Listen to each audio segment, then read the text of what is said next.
আজকে তো রাখি পূর্ণিমা, একটু সোজা হয়ে বসো তো, তোমার হাতে রাখিটা পরিয়ে দিই। আরে আরে, পাগল নাকি? রাখির থালা সরাও, দূরে যাও। আমি তোমার স্বামী, ভাই নই। তুমি আমাকে রাখি পরাচ্ছ কেন? ধুর, তুমি বোঝো না কেন?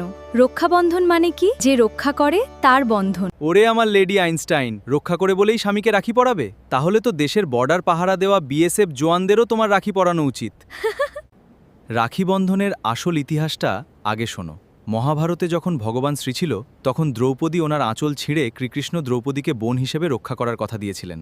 আর একটা ইতিহাস শোনো, মুঘল আমলে চিতোরের রানী কর্ণবতী সম্রাট হুমায়ুনকে রাখি পাঠিয়েছিলেন, কারণ বাহাদুর শাহ যখন চিতোর আক্রমণ করেন তখন রানী হুমায়ুনকে নিজের ভাই বানিয়ে সাহায্য চেয়েছিলেন। এখানে লক্ষ্য করেছ, কৃষ্ণ দ্রৌপদী বা কর্ণবতী হুমায়ুন সব সম্পর্ক কিন্তু ভাই বোনের ছিল, স্বামী স্ত্রীর নয়। তুমি আমাকে রাখি পরালে পরজন্মে আমি তোমার ভাই হয়ে জন্মাবো, সেটা চাও? ও আচ্ছা, তার মানে রাখি পরালে তুমি আমার ভাই হয়ে যাবে, আর ভাইরা বোনেদের সব আবদার পূরণ করে, পকেট মানি দেয়, শপিং করায়, তাই তো? ওরে আমার দানি বাবু, তাহলে একটা কাজ করো, তুমিই আমাকে রাখিটা পরিয়ে দাও। মানে আমি কেন পরাব? তুমিই তো বললে রাখি পরালে ভাই হওয়া যায়, তুমি আমাকে রাখি পরিয়ে আমার দা ভাই হয়ে যাও। তাহলে এই মাসে শপিংয়ের বিল, মেকআপ বক্সের খরচ। এ তো দেখি আমও গেল, ছালাও গেল। রাখি না পরে বউ হারালাম, আর রাখি পরাতে গিয়ে পকেট খালি হলো।